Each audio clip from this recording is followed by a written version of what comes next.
Recorded Books is pleased to present the Modern Scholar series, where great professors teach you. My name is Richard Poe, and I'll be your host. Today we begin a course entitled Rings, Swords, and Monsters, Exploring Fantasy Literature. Your professor is Michael D.C. Drought, the William and Elsie Prentice Professor of English at Wheaton College, where he teaches courses in Old and Middle English, medieval literature, Chaucer, fantasy, and science fiction. Professor Drought received his Ph.D. in medieval literature from Loyola University in 1997. He also holds M.A. degrees from Stanford and the University of Missouri-Columbia, and a B.A. from Carnegie Mellon. In 2005, Professor Drought was awarded the Prentice Professorship for outstanding and innovative teaching. The Wheaton College class of 2002 awarded him their Faculty Appreciation Award. He is the editor of J.R.R. Tolkien's Beowulf and the Critics, which won the Mythopoetic Scholarship Award for Inklings Studies for 2003. Drought is one of the founding editors of the journal Tolkien Studies, and is editor of the J.R.R. Tolkien Encyclopedia. He has also published articles on Ursula Le Guin's Earthsea books and Susan Cooper's Dark is Rising series of children's fantasy novels. Drought has written an Old English grammar book, King Alfred's Grammar, which is available for free at his website, www.michaeldrought.com. The overwhelming success of Peter Jackson's Lord of the Rings films and the Harry Potter series demonstrates that the fantasy genre is alive and well in the new millennium. The fantasy genre continues to evolve, with stories of magical realism raising the question of what should be properly labeled fantasy. Should fantasy be considered serious literature, or is it merely escapism? In this course, renowned Professor Michael Drought examines the roots of fantasy and explores the works that have defined the genre. Through his incisive analysis and deft assessment of what makes these works so very special, Drought delves into the mythological stories that have formed the basis of the enduring appeal of fantasy literature. By rereading ancient epics and poems, Drought illustrates how certain stories and themes reverberate through the literary tradition, and then goes on to show how authors in the 19th and 20th century created their own myths and worlds that, in turn, influenced the writers of today. Fantasy literature, Drought claims, continues to be popular because it confronts the big questions of life and explores such difficult concepts as the nature of evil and the possibility of an afterlife. As vivid as the imaginations of its authors might be, fantasy literature has remained popular and influential mostly because it has never turned its back on the questions that real people deal with every day. For more information on this course, please visit its webpage at www.modernscholar.com, where you'll have access to links to related sites, a seminar room to share your thoughts with other students, and yes, of course, a final exam. And now we begin Rings, Swords, and Monsters, Lecture 1. What is fantasy literature? Genre, canon, and history. And now, Professor Drought. Fantasy literature is probably the most popular and influential genre of literature in the 20th century. Now, I know that's a fairly large claim to say something like that fantasy is more important than all the great mainstream literature and the Nobel Prize winners. But if you start to look at its influence, both throughout the 20th century and now into the 21st, in popular culture, in film, in art, and in literature, and when you look at the numbers and you see how many fantasy books sell compared to other books, and also when you look at who reads fantasy and which people read fantasy, you'll see how important it is to study this subject, which really hasn't been given as much academic study as it deserves. Fantasy, however, is somewhat difficult to define. People define it the way Potter Stewart, the Supreme Justice, used to define obscenity. He says, I'm not going to define it, but I know what it is when I see it. And that sort of is how we work with fantasy, too. We think with magic, heroes, monsters, castles, medieval settings, and quests. These are all elements of fantasy. But any one of those elements can also be found in mainstream literature. You can have monsters, you can have castles, you can have historical fiction. And so it's a little more difficult to define rigid boundaries for fantasy, and I'm not sure we're going to be able to do that. Instead, we're going to look at fantasy as a genre, as a category within literature that has kind of porous or fuzzy boundaries. And you can go from fantasy into science fiction, into historical fiction, into horror or ghost stories, and into romance, and even into mainstream literature. And you'll see that it's hard to know when you've crossed over from fantasy to something else. A good rule of thumb, though, is that fantasy is about things that could have happened but didn't, while science fiction is about things that physically can happen or haven't have happened yet. And I would say that romance is the category that then cuts across fantasy, science fiction, and historical fiction to kind of complicate things. Fantasy generally is set in an imaginary past. Science fiction is set in an imaginary future. But again, that's not 100% correct. One of the most famous science fiction films of the past 50 years starts out a long time ago in a galaxy far, far away. Though many people, myself included, might argue that Star Wars has a lot more to do with fantasy than it does with traditional science fiction. Fantasy is generally contrasted with realism. Those are the opposite ends of some kind of a spectrum. And this is a division that goes all the way back to Henry James and has been very influential about deciding what is serious, important, and good literature and what's just genre and fun. And I want to complicate that question a little bit by first pointing out that realism is a really problematic category, because every time scholars have tried to look at what makes for a realistic novel versus some other kind of novel, they've been unable to find any single element that is found in realistic novels that isn't found elsewhere. And vice versa. They can't find anything that's in fantasy that doesn't show up in mainstream literature. It seems to be that if you have too much of it, then it becomes fantasy. But that's still a big problem. Linguistically, there's nothing that's used in a realistic novel that isn't also used in a fantasy novel. And so it becomes very difficult to pull them apart.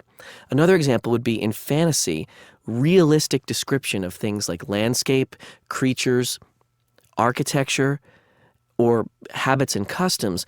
All of those things are very much follow the realistic canon, the realistic method of describing things. Realism is often said to focus on realistic or deep psychological motivation for characters. And it is true that when you look into novels by people like Faulkner, Toni Morrison, and Ernest Hemingway, there's a very strong focus on the characters' interior lives.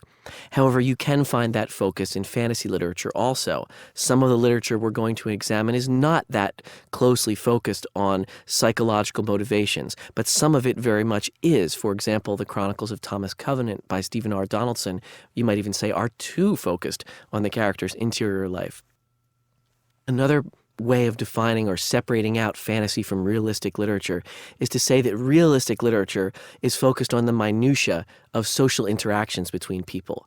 And this would be the case for realistic literature being defined by things like Jane Austen's Pride and Prejudice or the books of Henry James.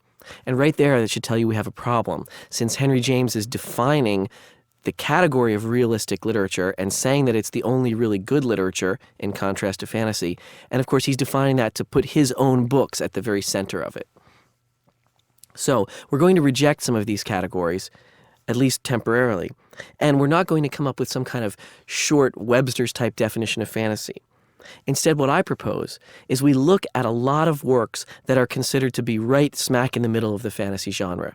For example, J.R.R. Tolkien's Lord of the Rings, which more than any other work defines fantasy for the 20th century. We're also going to look at Ursula Le Guin's Earthsea books, Terry Brooks's many, many, many Sword of Shannara books, Stephen R. Donaldson's The Chronicles of Thomas Covenant.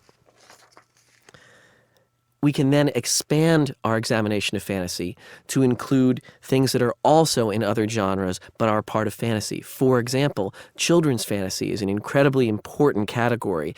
Some would say that the 1970s and early 80s were the golden age of children's fantasy. However, when J.K. Rowling came out with her Harry Potter books, that started a new golden age of children's fantasy. And as well as Rowling, we would look at things like The Hobbit by J.R.R. Tolkien, Susan Cooper's The Dark is Rising, Lloyd Alexander's The Chronicles of Prydain, and maybe Ursula Le Guin's Earthsea books, though they also fit into the adult genre. There are other books and older books that have fantastic elements, but aren't always considered to be part of the genre of fantasy. And these would include things like Alice in Wonderland, The Princess and the Goblin by George MacDonald, or The Water Babies by Charles Kingsley. These are Victorian books. They're old books, but they yet have fantastic elements to them. And they set the stage for people like Tolkien, who would define the new category that we're looking at. So, what do all these works have in common? Well, first of all, this may seem very trivial, but they're all very long. Fantasy novels generally tend to be quite long. They tend to be multiple books, 3, 5, 7. I think the only reason there's not a lot of 4s is no one knows what the proper term is. And so it's not quadrology, it's tetralogy, but most people don't know that. But you have trilogy, and you have the 7 books of C.S. Lewis's Narnia cycle, and the 7 books of Rowling's Harry Potter, the 5 books of Ursula Le Guin's Earthsea, and so forth. What else do they have in them? Well, fantasy has magic. Almost all fantasy has some kind of magic or some kind of actions that contradict the laws of mundane physics. Science fiction has this too, but fantasy often doesn't explain the details as much, whereas in Star Trek they might talk about we have deuterium or we have an antimatter engine. In fantasy it's explained as we have a magic ring. We don't talk about what kind of waves or particles come shooting off the ring to manipulate people. It's enough that it's a magic ring. Fantasy also contains otherworldly creatures. Again, in science fiction, this might be aliens. In fantasy, these are creatures often from mythology, sometimes from the author's own imagination. Things like hobbits, elves, dwarves, dragons, old ones, cauldron-born, wizards, talking trees. You can go on and on. In fact, some of the joy of fantasy is seeing either what authors can do with an existing category that we would inherit like elves or dwarves, or how creative they can be in coming up with something completely new, like the cauldron-born or the Ents, the talking trees, though Tolkien borrowed the word for that, but not the concept. However, fantastic elements, magic, and otherworldly creatures are all found in works that are not part of the fantasy genre. And these works are usually called magical realism, and they are among the most celebrated and rewarded and respected works in 20th century literature. Magical realism includes writers like Jorge Luis Borges, Gabriel Garcia Marquez, Umberto Eco, Italo Calvino, Salman Rushdie, and Mark Helprin. These writers, who often have come from a Latin American tradition, though some of them are Italian and some write in English also, are among the most celebrated because of the beauty of their prose, because of the style of their writing. And this suggests one of the criticisms of fantasy, is that maybe fantasy authors are just bad writers. And if they'd written as well as Salman Rushdie or Jorge Luis Borges, then they would be magical realists. I think that's wrong, and I think, as we'll see in the final lecture, that there's something very specific to magical realism that's very different from fantasy and that makes it more palatable to realist critics. But it is important to note that everything that a great celebrated prize-winning author like Rushdie or Calvino or Eco or Garcia Marquez is doing is something that shows up in more genre category fantasy and more popular fantasy, and the kind of thing that you'd find in the supermarket checkout line. And I think it's a mistake to say, oh, well, the magical realists are dealing with important themes and the fantasy writers are just trying to sell books. First of all writers are trying to sell books. Second of all, the themes that Tolkien, C.S. Lewis, and Ursula Le Guin deal with are among the most important and emotionally moving to a huge number of people. Tolkien is very concerned about the problem of death and the problem of possible immortality, as is Le Guin, though they come at it from very different angles, as is C.S. Lewis. These writers are concerned with problems of religion, they're concerned with problems of interaction between races, all of the very key issues that we're talking about today. The fact that when the Lord of the Rings movies came out, people saw them immediately as having something very important to say about the events of September 11th, 2001, and the subsequent geopolitical events, when in fact the Lord of the Rings books were written 50 years before, and the Lord of the Rings movies had all gone into production long before the events of 2001, suggests how powerful and meaningful the ideas dealt with by fantasy authors really are. Now, defenders of fantasy literature will often argue that what separates fantasy literature from, say, magical realism or mainstream literature is that fantasy has a strong ethical and moral perspective. I also reject that idea because I don't see how you can say that the magical realist writers, that someone like Salman Rushdie, someone like Mark Halperin, doesn't have an ethical perspective, doesn't have a moral perspective. In fact, interestingly enough, the political perspectives of, say, Mark Halperin, who wrote Winter's Tale, and Salman Rushdie, who wrote the Satanic Verses, are probably diametrically opposed, but they certainly do have that point of view. Defenders of fantasy say, oh no, wait, mainstream fantasy, it's pro-Christian, it's pro-tradition, it's pro-moral values. But I don't think you can possibly look at something like Haroun in the Sea of Stories by Salman Rushdie or the stories by Gabriel Garcia Marquez and say it doesn't have moral values. And I really reject the idea that you have to break this down into some kind of left-wing, right-wing political dichotomy, and that Tolkien is somehow right-wing and Rushdie is somehow left-wing. I mean, maybe in their personal politics, though if Tolkien were alive today, he would almost certainly be a member of the Green Party. So to call him super conservative is probably a mistake. But more importantly, it's not that fantasy has an ethical perspective and other types of literature don't. It's that what fantasy chooses to focus on are often transcendent themes that modernist literature has been afraid to touch. The problem of death, the problem of immortality, mainstream modern literature, and even magical realism touches that problem by talking about how does a death of one person affect lots of other people? How does knowing you're going to die affect you and your relationships with other people? Fantasy takes a much bigger perspective. What does it mean that someone is going to die and leave the world in some way? Or, as Ursula Le Guin would argue, are they going to be reincarnated and why do they resist that? Or, as Tolkien and Lewis would argue, why do people resist death when it's the entry point to paradise? These are problems that people have struggled with for centuries, but that mainstream modernistic literature has pushed to the side, and fantasy fills that void in a certain way.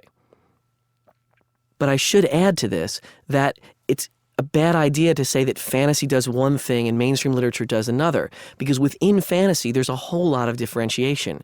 Tolkien has one approach, Le Guin has another, Donaldson has yet a third. The children's fantasists have a very different approach than, say, the writers who work in Arthurian literature, like T.H. White or Marion Zimmer Bradley.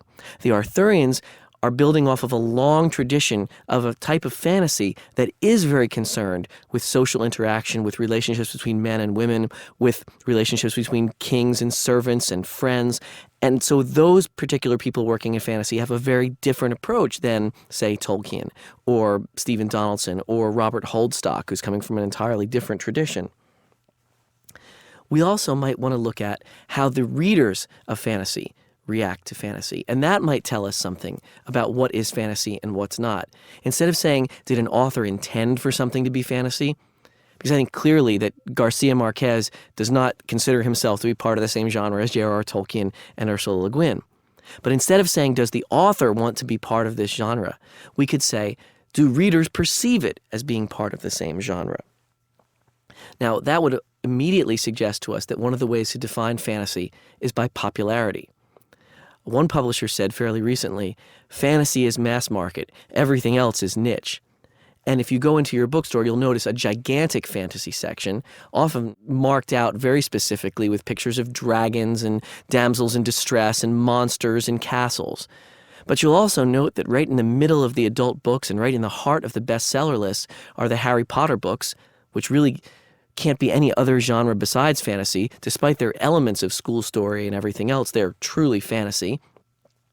You'll note that new fantasy works come on the market all the time and shoot their way up the bestseller list, that fantasy authors who churn out book after book, like Terry Brooks, who we will discuss, sell to millions of people.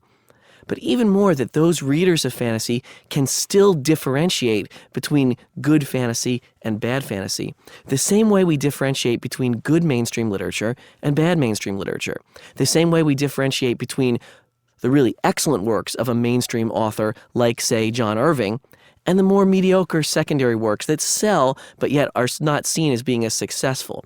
And even very highbrow authors like John Updike or Toni Morrison have good books and bad books. So it shouldn't be a surprise to us that there's good books and bad books within fantasy.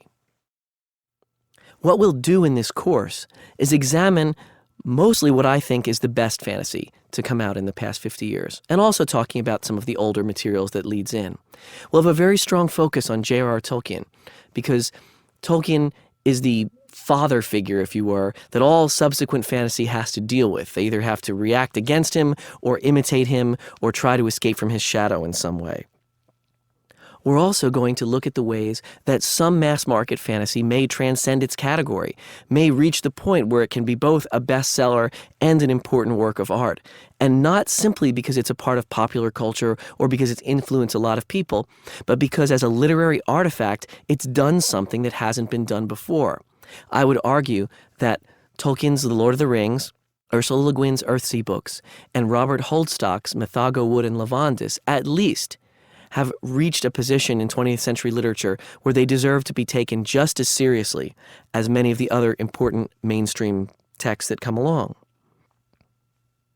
Perhaps fantasy literature is not only a new invention of the 20th century, despite the fact that we're going to connect it to the 19th. It really is invented in the 20th century. But perhaps, as many people think, fantasy is the rebirth or the reanimation of something that is very old and something that came before. And what I'm talking about here is epic and traditional oral epic, in fact. And that brings us all the way back to texts like Beowulf, the Song of Roland, Sir Gawain and the Green Knight, texts that we have as written copies, but texts that reflect very clearly a pre-existing oral tradition. And I want to take a little time here to talk about what that means, because people throw around the term oral tradition without really thinking clearly how it works. Now, oral tradition started to be studied seriously in the 1930s, when two Harvard researchers, Milman Parry and Albert Lord, went off to the former Yugoslavia and began collecting, using that new technology of recording, collecting oral folk tales. And what they noticed in the Muslim parts of Yugoslavia in particular is there was a tradition during Ramadan of the men of the village going to a coffee house and listening to long epic tales that were sung by people called guslari. And the guslari were called that because they played an instrument called the gusla, which is a one-stringed instrument played with a bow. And I have to say, as much as I've tried to be a good sport and enjoy the music, it sounds like a cat being strangled. But nevertheless, the guslari would sing these enormously long epic tales. Now, Parry and Lord became particularly interested in these because they noticed that they were done in a form very much like hexameters. Those are 6 meters in a line, which is what the works of Homer, the Odyssey and the Iliad, were done in. And so Parry and Lord started to possibly see a connection between Homer and these living oral traditions, and they started to record them. And they learned some really amazing things. The first was that even though these things were 3,000, 4,000 lines long, they were never the same from one performance to the other. So it was clear that the singers had not memorized the giant long epic poems that they were producing. And studying these singers and asking them what they were doing and seeing how they worked led to what's called the theory of oral composition. Now, what this means is that these singers have memorized a bunch of formulae so that they can fill out a line. They've got some type scenes. They've got a general story, but then they make up the story each time. And they make it up because they've listened to other people sing these stories for their whole lives. And most of the singers are quite old. They've listened through their whole growing up process of sitting in these coffee houses at night during Ramadan and listening to these men tell these stories. And they built up more and more and more stories. Well, Parry and Lord realized that some of the characteristics in these stories were very much like those in Homer and those in other classical materials that were supposed to be written. Then when they compared them to things like Beowulf, they also found similarities. And what this showed was that there was an existing oral tradition going around through various cultures that only got written down very, very late. If you think about it, for the vast majority of human history, humans were illiterate, so they couldn't write down their epic tales. But they could pass them on in something like this form of oral composition. And it also showed that instead of trying to expect someone to memorize a 3,000-line poem, they could memorize a set of techniques that could make them generate a 3,000-line poem. Now, if you're skeptical of this idea and how it might connect to fantasy, you can see exactly how this process worked, because in the 1960s, after the assassination of John F. Kennedy, a Yugoslavian epic singer made up a poem called A Death in Dallas, and he had read newspaper articles about the Kennedy assassination, but he cast it as a traditional Serbo-Croatian oral epic poem, and it's been recorded and it still exists. Now, my point in bringing this all up is that's very much how someone like J.R.R. Tolkien worked, not necessarily in the oral tradition, but in the same process of taking material and building it into a very, very large epic format. The other important point is perhaps the reason that fantasy is so popular is it taps into this deep cultural root of an oral tradition that we've always had in our culture, but which was supplanted really in the Victorian period, maybe you can say even in the 18th century, but it was supplanted by the novel.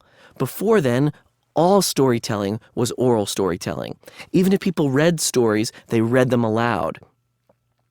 And it's only with the advent of cheap books in the Victorian period that more and more people start to write. The quote, hordes of scribbling women that came out in the Victorian period who invented the novel really as much as any male writers did. Jane Austen and the Bronte sisters and many, many lesser writers also. What happened then for a couple hundred years or maybe 150 years is the novel, the written novel, took over from oral tradition, and novels can do things that oral traditions can't do. Novels are really good about deep psychological motivation. They're very good about minute description of human interaction.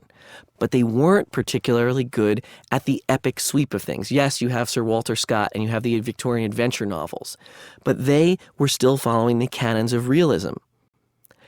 So when Tolkien finally came along and started writing his fantasies, really even before World War I started, he was reaching back and tapping into this long, long, long tradition. And it's my belief that fantasy fulfills the same function in our society that the oral tradition used to fulfill. It allows us to interact with very difficult questions. It provides models and references and type scenes and formulae that we can use to communicate ideas very effectively. And it does so in a way that is easily reproduced the way oral tradition was. You can tell the story of The Lord of the Rings a lot easier than you can tell the story of Portrait of a Lady, because the two novels are trying to do very, very different things. Now, I would not go so far as to say that Tolkien is oral tradition. He sat there and wrote with a pen. We have the actual manuscripts. And he uses all the techniques that his predecessors had invented. Not just the predecessors everybody focuses on in medieval times, the Beowulf poet and the author of Sir Gawain and the Green Knight and Chaucer and so forth, and not just the Victorian writers that he was so clearly influenced by, but also the 20th century writers like James Joyce and Virginia Woolf who were inventing new techniques. Fantasy uses all the things that modern literary technology, if you'll let me say something like that, has come up with. Flashbacks, unreliable narrators, stream of consciousness, interlace, wordplay, complex, exquisitely timed plots, the kind of things you can't do in oral tradition, but you can sit there like Tolkien did and figure out the phases of the moon for every day of your story so you can figure out what which character was seeing when they're in two different places and play them off against each other and make them parallel and create different kinds of suspense. Fantasy writers use all of that. They use the technology of the printed book. They use maps. Fantasy's famous for having maps in the books, whereas a lot of other texts do not. So all of these things are mixed with the power of the traditional epic to create something that's even better and more powerful. And that's my main argument about fantasy, is that fantasy does all the stuff that mainstream literature does, but it tries to do other things as well. Fantasy tries to get us to think about our place in the universe, to think about our place in nature, to think about our place in the world in a way that mainstream fantasy can't do, because mainstream fantasy is so tied to the world. Mainstream fantasy can't get outside the real world to look in on it and comment on it the way fantasy does. So I think you'll see in the next lectures, as we work through the history of fantasy, as we then work through J.R.R. Tolkien's contributions, and then the writers who followed Tolkien, what I think you'll see is that fantasy is deserving of as much respect as any mainstream literature. And more importantly, that even more than mainstream literature, it repays close study with an additional reward of understanding more about the way the human heart works. In the next lecture, we're going to trace the roots of modern fantasy, starting with the ancient epics, but not paying that much attention to them, paying much more attention to the roots of fantasy in the Victorian era, and looking at some of the books such as Alice in Wonderland, George MacDonald's The Princess and the Goblin, and Charles Kingsley's The Water Babies, that set the stage for what would follow. This ends Lecture 1.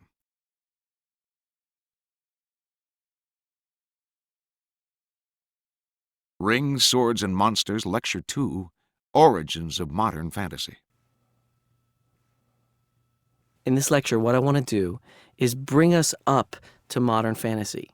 Now, we're going to start all the way back with Homer and the Epic of Gilgamesh, but really what we're going to do is try to figure out what it was in the 19th century that set the stage for the flowering of fantasy in the 20th century. So we're going to go and look at, very briefly, the really ancient antecedents, and then much more closely, 3 or 4 of the most important books in the 19th century that made fantasy possible, made it marketable, made it at least somewhat respectable, and made it what it is today. So it's possible, of course, if you really want to push things, to find fantastic elements all the way back at the very beginning of literature in the Epic of Gilgamesh. There's an evil, monstrous giant named Humbaba who lives in Lebanon who has to be killed at some point. And so that's a fantastic element, we would assume. In Homer, there are monsters, Cyclops, for example, Scylla and Charybdis, and there's magic, and there's the Olympian gods who are always showing up, particularly in the Iliad, where there's an Olympian god on every fighter's shoulder at one point or another. Closer to home in English, of course, we have in Beowulf, we have the monster Grendel, his mother, and the fire-breathing dragon. But in fact, I don't think it's really accurate to categorize these works as part of the fantasy genre, because at the time that they were written, they don't seem to be anything but literature. They don't seem to be sending any kind of signal to the readers like, hey, we're fantasy literature, we're different in some way. This is just what literature was. You could have monsters, you could have magic. It's only distinctive to us because we've adopted a new aesthetic since the 18th century. So instead, what we should do is look at where fantasy literature comes from more specifically in the late 18th and early 19th centuries. And it's part of the flowering of popular literature. What the Victorians did was figure out that there were markets, and lots of different markets for literature. There wasn't just one kind of literature. I mean, even in Chaucer's day, there were slightly different markets, in that there was a market for the Canterbury Tales, and there was market for more romance, and there was market for devotional literature, and so forth. But when you have to copy each work by hand, the whole idea of selling things to a large audience, or more importantly, finding a small percentage of people that would still be a large number, is not possible. That's exactly what the Victorians did.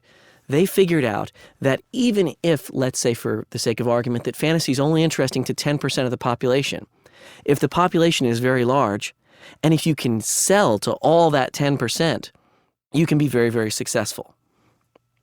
And that's really what happened. The Victorians developed these segmented markets for children's literature, for adventure literature, for ghost stories, and all of these form these foundations of our contemporary genres. Now, going into all of Victorian genres is a little beyond the scope of this lecture. But I want to point out, as I mentioned in the first lecture, that there's a major break or dichotomy when Henry James and other writers come along. And they separate out serious adult literature from children's literature. And into the category of children's literature gets stuffed all kinds of fantasy, whether it's appropriate for children or not. Now remember, we're talking about the Victorian period. So within the category of children's literature, there became literature that was appropriate for children or not. Remember, as the period goes on, people get more serious about religion, people get more serious about how they're going to treat children. They get a little bit almost ideologically strange about what things they're going to expose children to or not. So then you have these texts that have magic and monsters and ghost stories and scary happenings, and they're in that children's genre because that's who they were written for. And yet the parents are saying, not necessarily appropriate for children. And so that very broad children's genre starts to divide up. On the other side is the adult genre, which Henry James and others are saying, realism, realism, realism. Realism's appropriate for adults. Realism's appropriate for men also, whereas romance is for women, fantasy is for children. And you see this kind of division going on. And what that means is that even when someone wanted to write something in a very serious mode, they wanted to talk about a very serious issue, if they wanted to have fantastic elements, it got shunted over to children's literature. And then within children's literature, it started to get shunted out of children's literature. And so I think you can see how children's literature starts to divide that way into what might be considered like fairy tales and little kid stories, and more into more significant but still children's literature. And the book I want to look at first here then is Alice in Wonderland, because I'm assuming that many of you are very familiar with this, if only through the Disney movie. The book itself actually repays adult reading very much, and if you haven't read it since you were a child, you should give it a try. Remember also that there's really two books. It's Alice's Adventures in Wonderland and Alice's Adventures Through the Looking Glass. The Disney movie takes episodes from both and kind of scrambles them together. But in fact, Carol has them very distinctively set. Alice wakes up from one dream and then goes into another. I'm not going to go through the entire plot of Alice in Wonderland because it's not too difficult to follow. Far more important than the plot is what Carol does to justify all of this material. And what he does is he essentially says, he wimps out in the end and says it's just a dream. But for the whole first part of going through there, it's just an adventure. And all the weird things that happen to Alice, the eating the cake that makes her small or the potion that makes her large, and all of those other adventures just happen one after another. They don't need an elaborate motivation. And that's really important because the success of Alice in Wonderland then allowed other writers to come in and say, wow, we can just tell a great story without that extra motivation. Without saying, oh, and yes, when she was dreaming, the Queen of Hearts was actually the gardener. I mean, you can see how this would work. It's kind of what they do in the movie of The Wizard of Oz, where all the characters in The Wizard of Oz turn out to be the people who were around Dorothy's bedside. But that's not necessary, and in fact, it's harmful in some ways for the development of fantasy, which was trying to split itself apart from the real world and to give itself more freedom. The other important thing about not having to have a point-by-point comparison in fantasy was that it enabled fantasy to evolve in different ways than it would have when it's restricted by that point-for-point comparison. And you start to see some of that in another great Victorian book of children's fantasy, Peter Pan. Peter Pan, the stage instructions for the play by Barry, suggest that the same actor who plays Captain Hook has to play the father, because there's a psychological subtext going on in Peter Pan that suggests that Captain Hook, who wants to kill Peter Pan and destroy everything, is the father who's kicking Wendy out of the nursery and so forth. But as good as Peter Pan is, and if you go read Peter Pan, I think you'll be really surprised at how beautifully written that book is. Children's book or not, it is a stunningly beautifully written book. But as good as it is, it's weakened by that very strong kind of family romance psychology aspect of it that doesn't allow it to be as fantastic as you would like it to be, and also then starts to turn some of it into cliche. Now, it's not Barry's fault that Peter Pan's become cliche with the pirates and the crocodile and the Indians and so forth, any more than it's Shakespeare's fault that all the lines in Hamlet are cliche. I mean, he wrote them first, but nevertheless, that connection of fantasy to the family romance, to the, and when I mean family romance, I mean that in Freudian terms, the struggles between mother and father and children for power and independence and so forth that Freud sexualized, the Victorians, sometimes they did, sometimes they didn't. That's a hindrance, again, to the development of a free-ranging fantasy that can get out of the nursery and can include adults and can go all over the world. So Alice in Wonderland, Peter Pan, they start to open the doors, but they're still tied to the nursery in some way. As is George MacDonald's The Princess and the Goblin, a book that's important not only because it was so influential on Tolkien, who then goes on to develop modern fantasy, but also because it's a really terrific book in and of itself.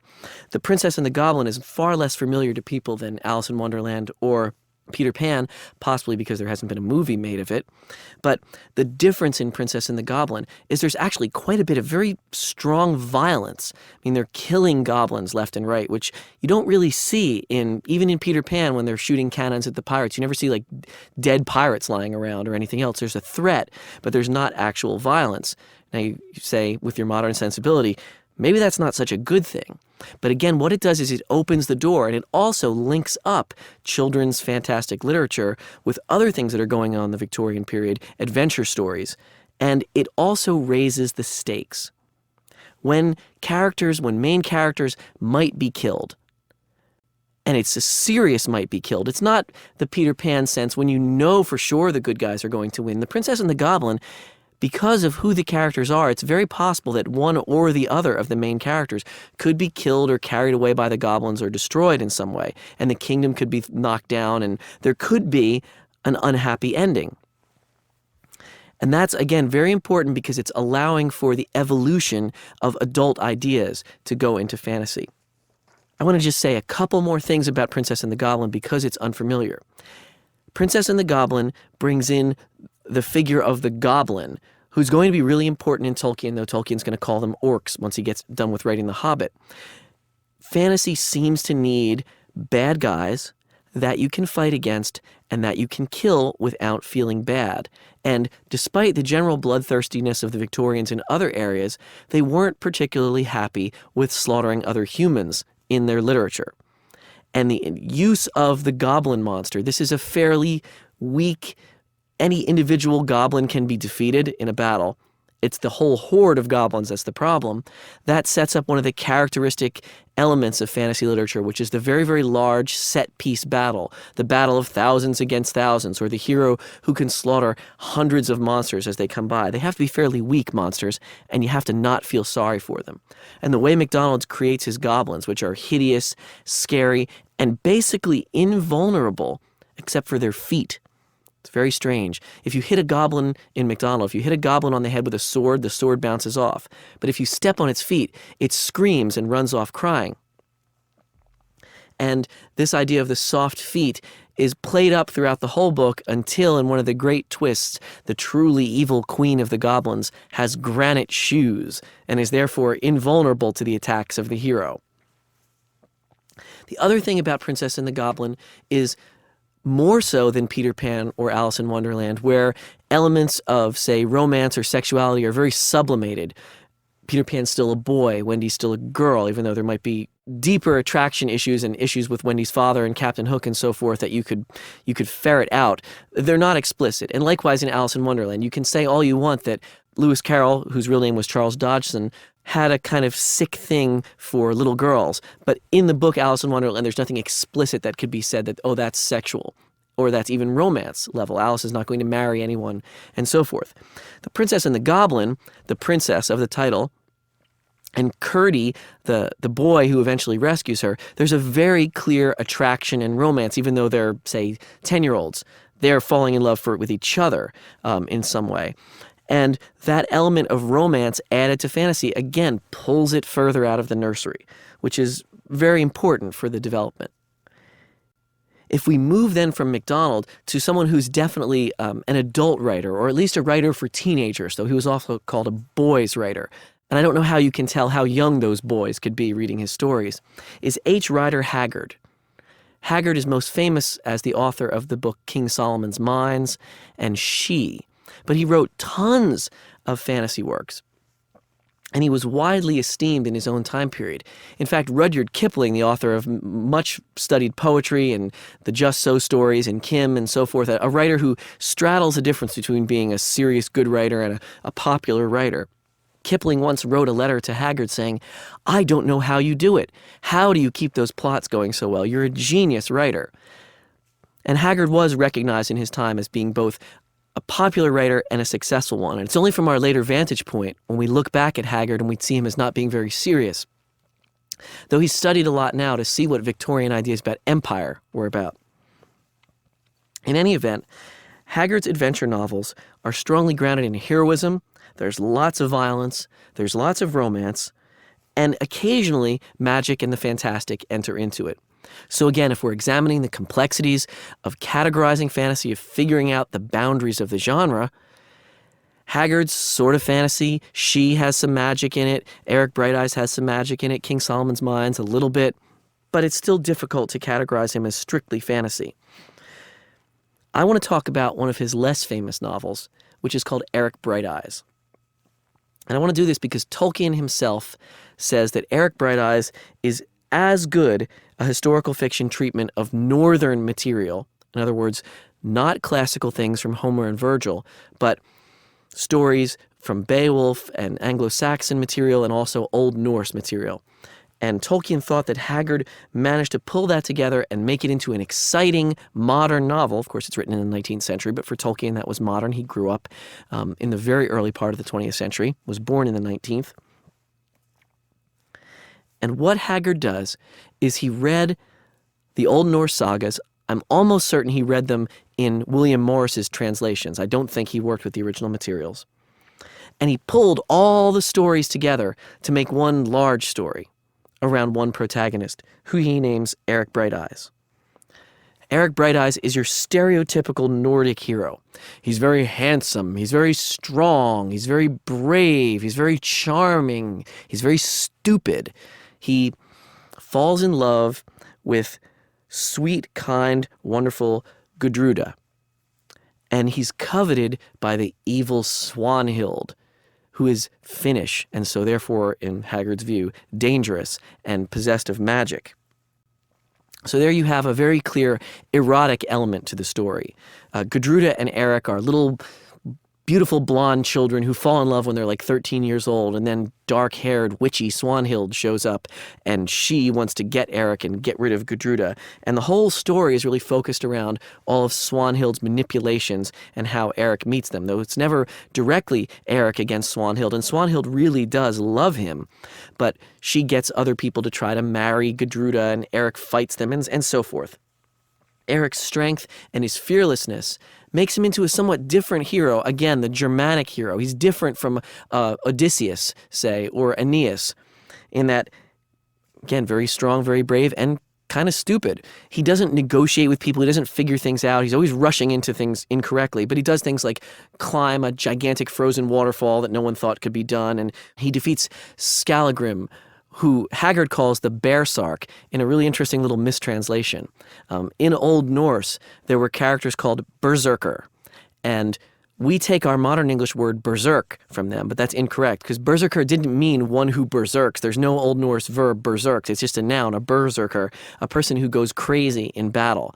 And they were also translated as bear sarks, wearing no shirt because they wouldn't wear armor in battle. Or they're mistranslated as bear shirts, wearing bear skins. And Haggard actually plays with both of these, and both of them are wrong. It simply meant that someone went berserk in battle. And here I am mistranslating it. Anyway, Skallagrim, who probably has nothing to do except the name with the famous Egil Skallagrimsson, the great Old Norse hero, and Eric make a kind of proto-tag team fighters, like you'll get later with Frodo and Sam and all the great pairings in literature. You get Eric and Skallagrim, and eventually they are killed, and that's what makes it a tragedy of Eric Bright Eyes, and that's very important also, because unlike Alice in Wonderland, Princess and the Goblin, there's no happy ending. I should also add that Tolkien rejected that idea that serious literature couldn't have a happy ending. But a lot of this comes from Haggard and in reaction to Haggard. The other person whose influence is really important is William Morris. And you might know William Morris as an artist. He's famous for being part of the arts and crafts movement. He created medieval tapestries as wallpaper so normal people could have them, or as mass-produced items. And he believed that he was a proto-socialist, not in the sense of a socialist against the free market as much as a socialist who wanted ordinary poor people to have nice things and beautiful things. And he tried to build those things and invent those things and draw those things. But he also wrote literature. He was very interested in medieval literature, and he could read, or at least he could read well enough that when someone helped him, he translated Old Norse sagas and Beowulf and so forth. And the reason I bring this up is his book, The House of the Wolfings, is almost certainly the major influence for how Tolkien treated the Anglo-Saxons when he gets to the Rohirrim in the Two Towers. And it comes from William Morris, and I'll talk more about that when we get to that lecture. But it's just important to see where these writers are coming from. Moving on from Haggard and Morris, who are very much serious and adult writers, and even though Haggard is selling to boys, it's hard to imagine anyone, say, younger than 14 or 15 really understanding a Haggard book because the vocabulary is fairly sophisticated and the syntax is quite difficult. I want to move to another very strange but very influential writer, who's Charles Kingsley, who who wrote The Water Babies. Now, it's interesting that if you try to buy The Water Babies today, you can only buy an abridged version, and it's still quite a long book. And this is because Kingsley, who was a clergyman, would put in tons and tons of sermon lecturing in his book. And I will say it was such a relief after I'd read the original version, which has all of these sermonizing passages, to read the abridged version and see, wow, this is actually a fairly good story if he would ever stop talking about what everything means. In any event, The Water Babies begins on a very Dickensian note. There's a young, deprived chimney sweep named Tom, and he eventually gets turned into a water baby, which means he can swim underwater, he has gills, and he swims off under the ocean to the furthest west of west.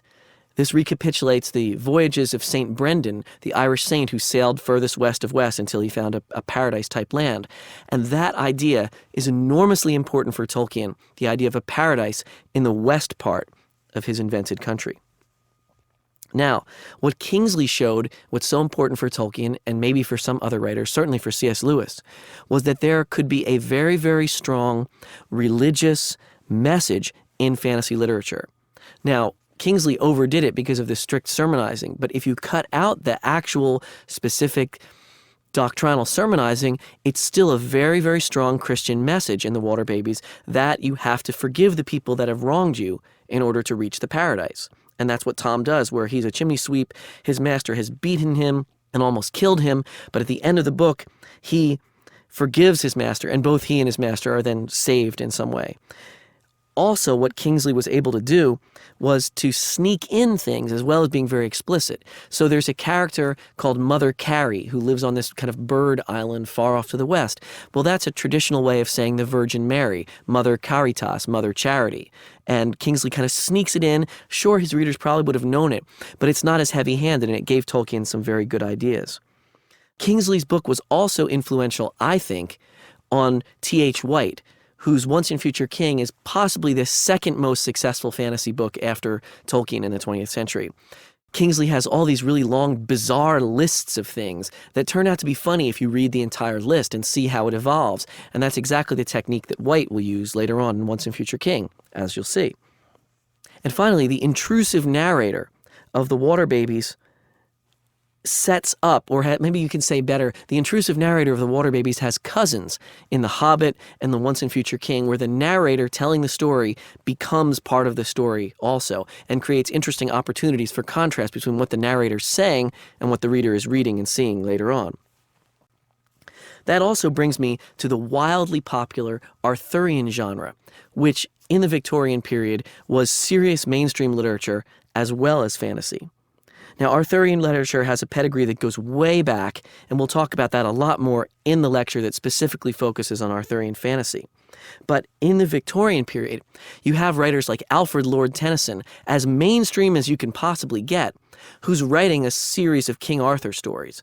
There's the whole Gothic revival in which very serious artists like William Morris, like the pre-Raphaelite Brotherhood, were painters mostly, who were painting Arthurian themes, who thought of Arthur as the great mythology for England that England didn't have. Unlike Greece and Rome, which had a mythology, or even France, which had Charlemagne and Roland, England didn't have a real mythology, but they did have King Arthur, and it's a very big deal.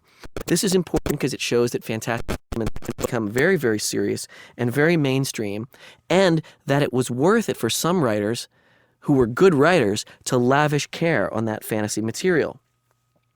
Also, Arthurian material showed that magic could be just a plot device, as it was in many of the Arthurian stories, or a very serious concept to be dealt with in more detail, which Tennyson does in some of his poems, but not others. Arthurian literature also brings aspects of ethics and morality in a different way because it deals with interrelations between adults rather than between children and adults, or children and monsters, or children in a fantasy realm.